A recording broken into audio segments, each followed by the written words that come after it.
Hi everybody and welcome to the program. I'm Professor Mike Igo. Today we're going to talk about how to do effective stand-ups.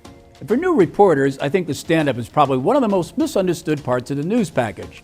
Besides just being an on-camera presence, if done properly, it can do many other useful things.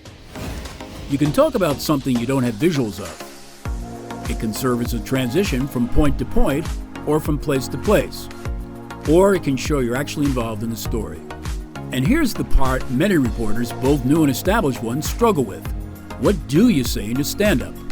Professionals recommend, when possible, do your interviews first before your stand-up. Obviously, your story's going to change as soon as you do an interview, so I always do the stand-up last, because then I know how the story's generally going to go, and then I can sort of fill in the gap that I need. After you do the interview, you can select the sound bites that you'll be using. Information from an interview you don't use can become your stand-up, and also be used as information for the package. And now that you have the information, let's talk about the mechanics. In all my classes and seminars, I enforce what's called Professor Igo's no statues policy. What does the statue do? Nothing. And that's what you don't want to do. You should always be doing something.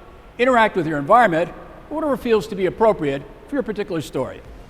For a good and interesting stand-up, you should be as interactive as possible with your environment. So not being a statue, not being scripted or fake, just you being you, I think. Of course, there's always the issue of nerves. I laugh a lot before I do the stand-up because when I get nervous, I giggle. So I just try to shake it out and get out all my giggles. When looking at the camera, it helps to picture a friendly face in front of the lens. Interacting to the camera like it's a real person keeps it real. You don't want to feel like it's been manufactured. Just speak to the camera as if it were a relative. It makes things a lot easier. To loosen yourself up, practice the stand-up several times aloud, then record it. If you keep doing it over and over and over again, there's a good chance at least one of them is good. To make a stand-up interactive, try to match it to your personality.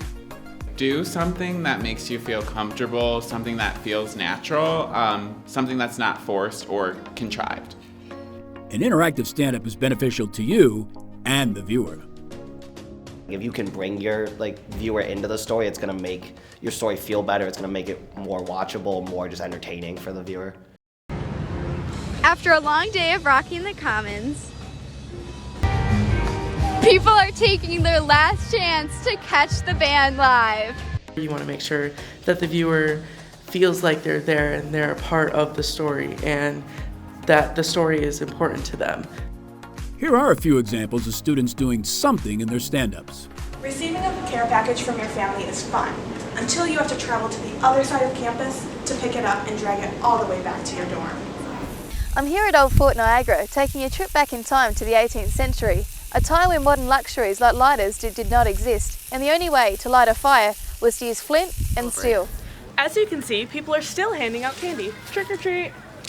Thank you. Happy Halloween. Happy Halloween. Rockwall now open Monday 2:30 to 4:30 and Wednesday 1 to 4. Even though leaf removal is a lengthy process, there are still some community members who wish that there was a better way of picking up the leaves.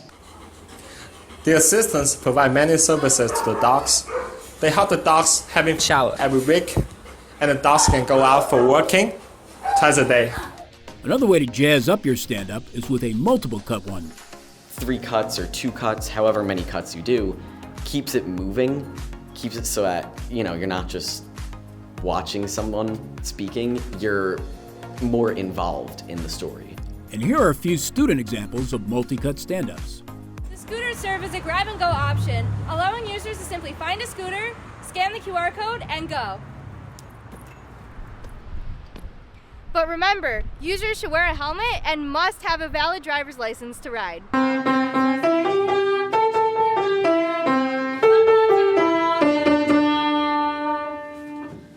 From learning the music to learning the dance moves, there's a lot that goes into being a member of Noteworthy.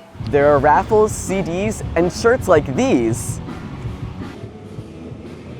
on sale at the event to benefit Roswell. During the day, this may look like a normal hiking spot. But at night, things get a little bit spookier on the trail. Here at SUNY Fredonia, your meal plan does not only pay for the college essentials, but also also this piece of property nearby that's not easily accessible for students to get to. Here at Next Chapter Bookstore, you might find a book that might interest you. Like this one, for me. With all these rules, you might be wondering what's appropriate. What can you wear? Like, can you wear this? Or these? If you feel like you shouldn't, Fredonia professors have advice for you. But if you do a multi-cut stand-up, watch out for continuity. See if you can spot the continuity mistakes in this 4-cut stand-up. SUNY Fredonia has 3 different locations on campus where they can use their First Amendment rights and speak freely. One of those is here at Dodds Grove, right here on the Tim Hortons patio, and lastly, right here in the area surrounding the campus clock tower near Central Ave. But Rafferty set up his table right here outside of Mason Hall, which is not one of the locations listed on the campus website.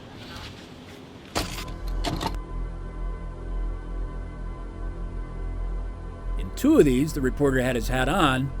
2 of them, he didn't. Another tip about transitions. So you could do something like putting your hand over the camera, or covering it with an object, or even like walking in and out of the frame.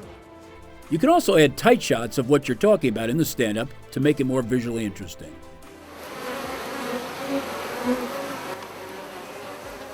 The quality of the cream bee is important for beekeeping. Beekeepers artificially cultivate the new cream bees and expand the reproduction. After the key session printing, the process of the printing paper is also necessary.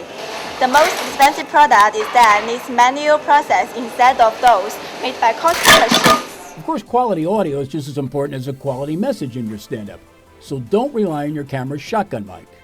And here's exactly how bad it might sound. Use either a stick or a lavalier mic. A lavalier mic is especially good because it frees your hands up if you need to do something in your stand-up.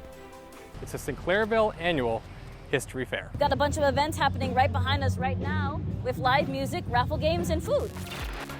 But whatever your stand-up entails, one thing you should always remember. Have faith in yourself. That's all that really matters, essentially. Yes, confidence is the key. You know, doing a good stand-up is a lot like learning to play an instrument or excelling at sports. You just have to keep practicing until you get better. And you will. I'm Professor Mike Iga, wishing you well on all your future projects, as well as your career.